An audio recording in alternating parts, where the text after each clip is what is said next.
Now, now that we've understood some ways of how microorganisms cause disease, we will look at the specific properties of microorganisms that causes or contributes to pathogenicity, that is the ability to cause disease by overcoming the defense of a host, and we will also study virulence, that is a degree of extent of pathogenicity.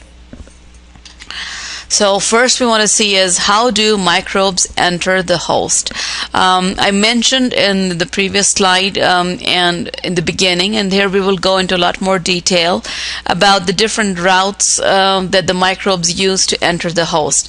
And the pathogens can pretty much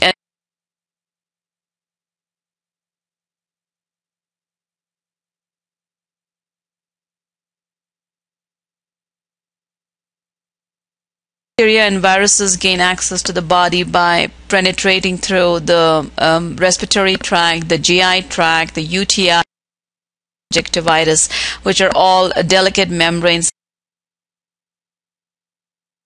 in our body. Now, most pathogens that enter the mucous membranes of the it's very easy to get into. The easiest is actually out of all is the respiratory tract is the easiest to gain access to.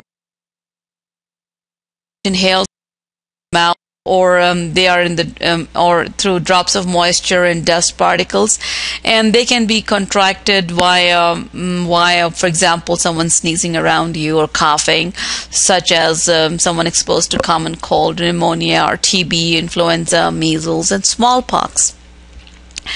Microorganisms that gain access to the GI tracts through food and water and via contaminated fingers.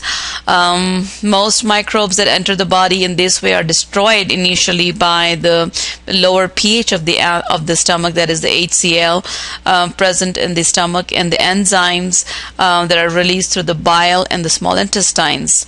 However, those that cannot survive these will cause disease. And this could be, for example, typhoid fever, amoebic dysentery, giardiasis, bacillary dysentery, and cholera, to name a few.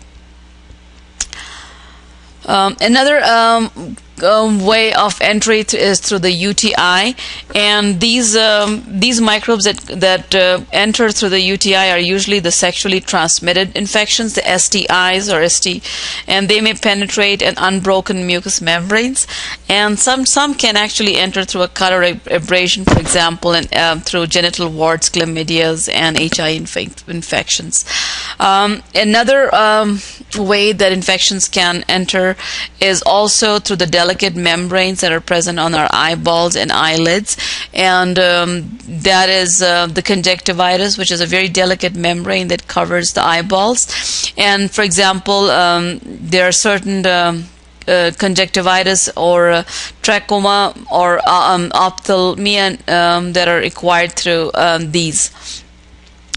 Skin is also one of the largest organ of the body in terms of surface area, and unbroken skin is also very much permeable for the microorganisms to enter the body. So again, we've got all these pictures up here: skin cells, urine, feces, removal of insect bites, coughing, sneezing, all different ways that the microorganism can enter and cause certain diseases. So in this particular table, I want you to have a look at it. It's a port of entry for the many pathogens of some common diseases: mucous membrane, GI tract, skin, or parenteral routes are shown to you up here. Parenteral routes are those routes that is the microorganism can actually gain access through through directly depositing beneath the skin or into a mucous membranes, and those are called as parenteral routes. For example, if you have a cut or insect bite or cuts or surgery and wounds, these are all parenteral routes of entry.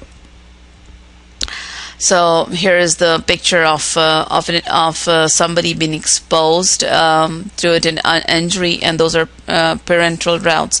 On the other hand, a preferred portal of entry is the that once after microorganisms have entered the body, they do not really cause diseases sometimes, and many pathogens have a preferred portal of entry that is a prerequisite for them to be able to cause disease.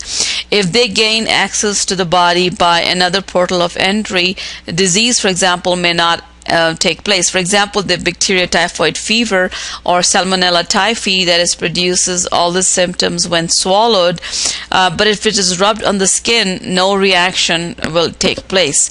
Another example is Streptococcus that can be inhaled through a preferred route and cause pneumonia, but when swallowed will have no signs or symptoms. So parenteral route is the route for the bacteria to come in and cause a disease. If it does not follow the parenteral route, if it enters through another route, then it may not cause the disease.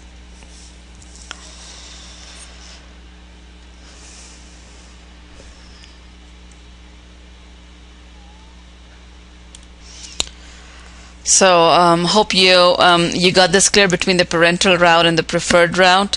Parenteral routes are usually through membranes or penetration, and the preferred route is usually through swallowing or the entry. That is, for example, inhalation would be a preferred route. Okay, let's see. Are we almost done? No, we're not done.